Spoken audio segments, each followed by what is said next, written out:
going into a grocery store. I'm wondering whether these hand sanitizers and their chemicals are safe to be used by breastfeeding moms. What difference does it make to wear a mask?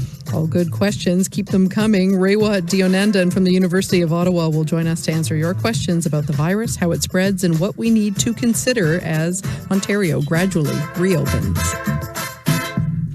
It is mainly sunny and 14 degrees in Ottawa. Winds from the east-southeast, 8 kilometers per hour. Sunny today, a high of 23. UV index 8 or very high. Tonight, clear, a low of 9 degrees. Tomorrow, sunny, a high of 25. And Friday, sunny, a high of 27.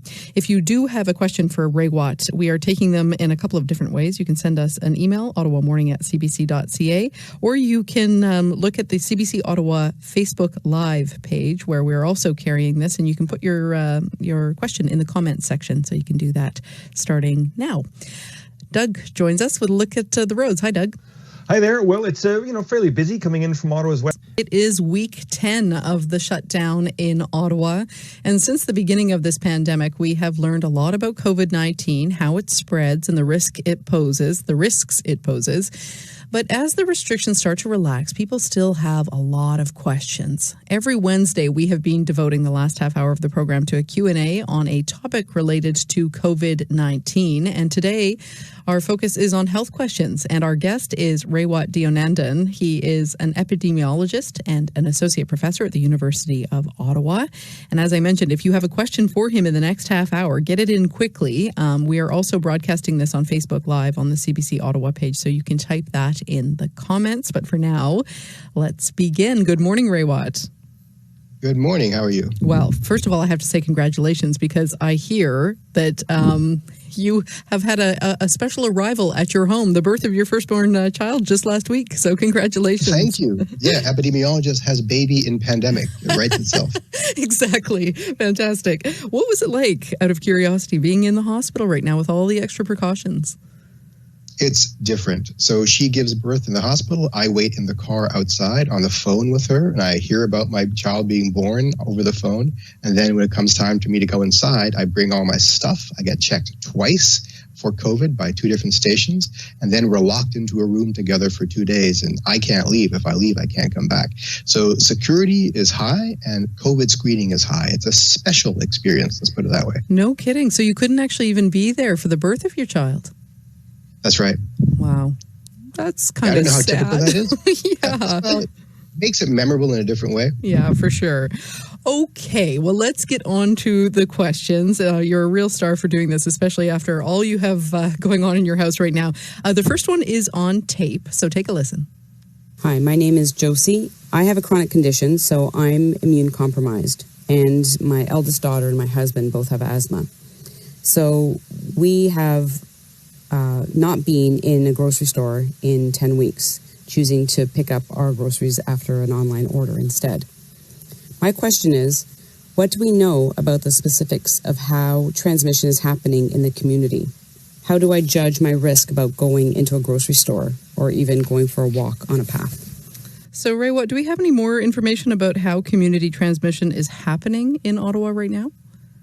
It's a really good question, and the long and short of it is that we don't really know. However, the evidence so far suggests that going for a walk is not dangerous. You need to be exposed to someone for a meaningful amount of time, like in a meeting, having a conversation, maybe being in an elevator in a confined kind of space to get what we call an infectious dose. But the larger question about what is the risk of going to a grocery store, there's always going to be some risk, especially for those with immunocompromised systems. So I don't take this lightly. However, one way to look at it is now that the incident rate has come down substantially where we live, the risk of being exposed to somebody who has the disease is very, very small. Yeah. Furthermore, the risk of actually getting it from that person from a random walk-by is vanishingly small. So you multiply those two probabilities, and you're probably quite safe. Okay. That's not to say you should not be concerned or to not take, precautions. Mm-hmm. Well, and this falls into our next question, which is about the value of wearing a mask. Hi, my name is Jillian. I made a mask for myself and wear it when I go shopping once a week. But I noticed that most people aren't wearing masks. As everything starts to open up, it seems obvious that we will all need to wear a mask to protect ourselves and others when we're in situations where we can't be 6 feet apart. So my question is, what difference does it make to wear a mask? And why hasn't Ottawa Public Health made mask wearing mandatory? Okay, so Raywat, let's take that in two parts. What difference, first of all, does it make to wear a mask? People need to understand that my mask protects you and your mask protects me if it's not an N95 mask, which is a special kind of technology with a very small micron fiber width that prevents viruses from going through. For cloth masks, the virus can get through. It's not about preventing pathogens from going back and forth. It's about preventing the wind from our mouth from pushing that virus forward. It's a windbreak. So if I'm wearing one and I'm sick and I don't know it, the chances of me projecting those droplets beyond a couple of centimeters beyond my mouth are quite small. That's why everyone needs to wear them if this is going to work. So the reason that some people are skeptical about the science of masks isn't so much that it's unproven. It's more so that masks are a technology. And if you don't use them appropriately, you can do harm with them. So consider that if you wear your mask into a place where the virus is prevalent and you're touching your face because you're adjusting your mask, that may increase your risk. Or if you're taking it off when you get in the car, then putting it back on again in the next door, you may have inadvertently moved viral load from one location to another. So it's important to have mask discipline as well as wearing the mask. That's one of the reasons that public health is hesitant to advise it, to make it mandatory. My feeling is we should be wearing masks and everyone should take it seriously and develop mask discipline. That's the way we keep each other safe. Do you think it would help if public health made it mandatory? I think it would help if public health really recommended that we wear it and also gave guidelines for how to use it appropriately. On the topic of prevention, Marie Bordelot wrote us on Facebook asking why the city is not spraying roads with disinfectant as they are in some other countries. I have to admit, I hadn't heard about that before, but tell us a bit more about this. Would that help? So the theory there is because it's transmitted via droplets coming out of your mouth, that they fall on the ground and they live for hours or days on the pavement, and maybe you step on the pavement and bring it into your house or whatever. So it doesn't seem to do any good to disinfect the pavement. First of all, is we don't know how long it remains viable on pavement, probably not that long. Second of all, you're probably spraying a bleach solution, which has other downstream negative health consequences. So I think the dangers of spraying pavement and roads is greater than any sort of reward you might get, which is marginal at best.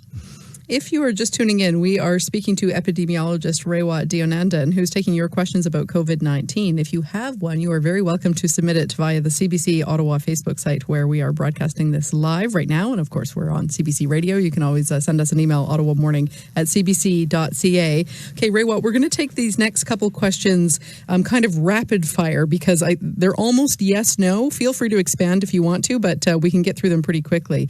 So this is going to start with Scott Sinnott, who says he wants to be outdoors on the trails this summer, and he asks, can COVID-19 be spread via mosquitoes? No, it cannot, not that we know of. Viruses can be transmitted via a variety of pathways, including intimate contact, fluids, etc. There's no evidence yet that it is vector transmitted. What about dogs? Again, no evidence yet that dogs have caught it or have transmitted it. Cats apparently can get it and maybe give it to each other, but there's no evidence that cats or dogs can give it to people. What about petting other people's dogs? The danger there is if someone has coughed on their dog and there are droplets on the dog's fur and you touch that fur and touch your face, then you can, in theory, get it. So I would say pet the dogs, but make sure you wash your hands before touching your face, or better yet, avoid touching strange dogs. Well, we are going to be getting some hot weather next week, and people's thoughts are maybe turning to outdoor swimming. And Hivda wants to know if the coronavirus can survive in a lake and if that would be okay to swim in. There is no evidence that this can be transmitted via water. So you're probably fine there. The danger of swimming is if you're swimming close to somebody and having a conversation intimately while you're swimming, or when you're back on shore and sharing food or maybe sharing toilet facilities. That's where the transmission happens. The actual swimming itself is probably quite safe.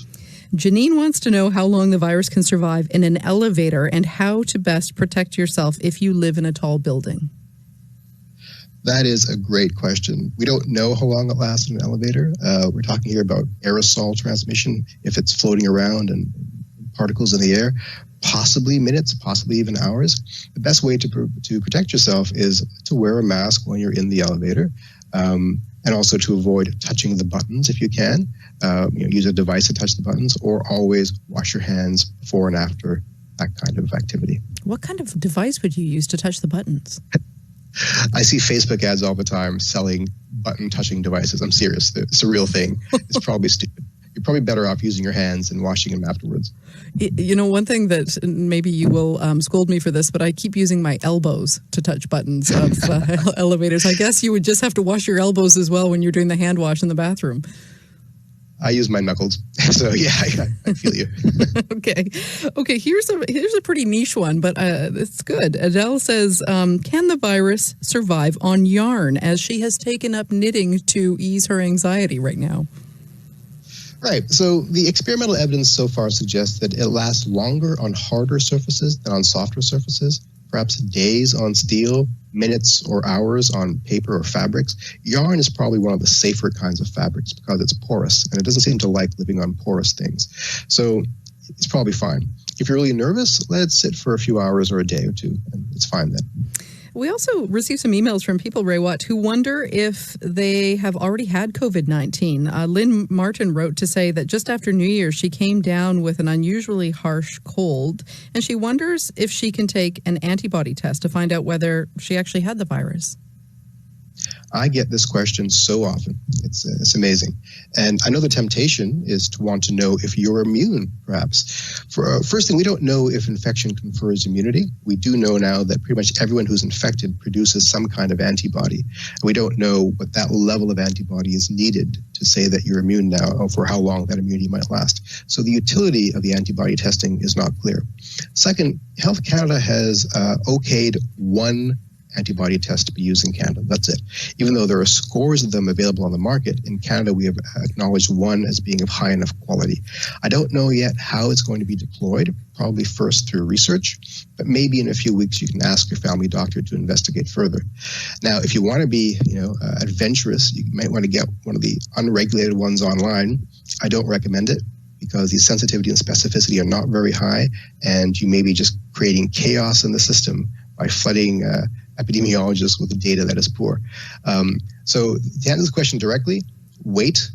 That one antibody test has been approved, and it will be deployed in our community soon, and we'll know within some time how we can get a hold of it. Okay, here's one I think that you are going to appreciate, being a brand new papa yourself. Joanna shared a question about an unexpected consequence of COVID. Just take a listen.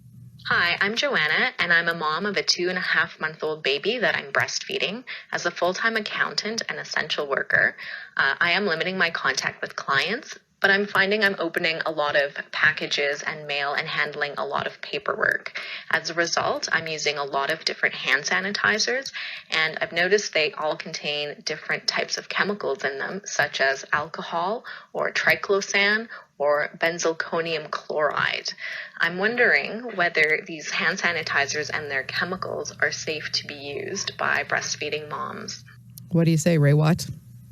Excellent question. In fact, the FDA has similar concerns with a recent publication they put out. And my spouse is a physician, and when she got pregnant, she immediately stopped using hand sanitizers to the same volume she was using before. So it's unclear what the effect is, but it's probably safe to conclude that too much alcohol in your system is bad for your breast milk and therefore bad for your baby. So what I would say is err on the side of soap and water. Soap and water is fine. In fact, it kills this virus better than most other alcohol wipes or sanitizers. So just wash your hands with soap and water, and that's perfectly fine and safe. As well, your packages are probably okay as well. Wiping them down is probably a good idea.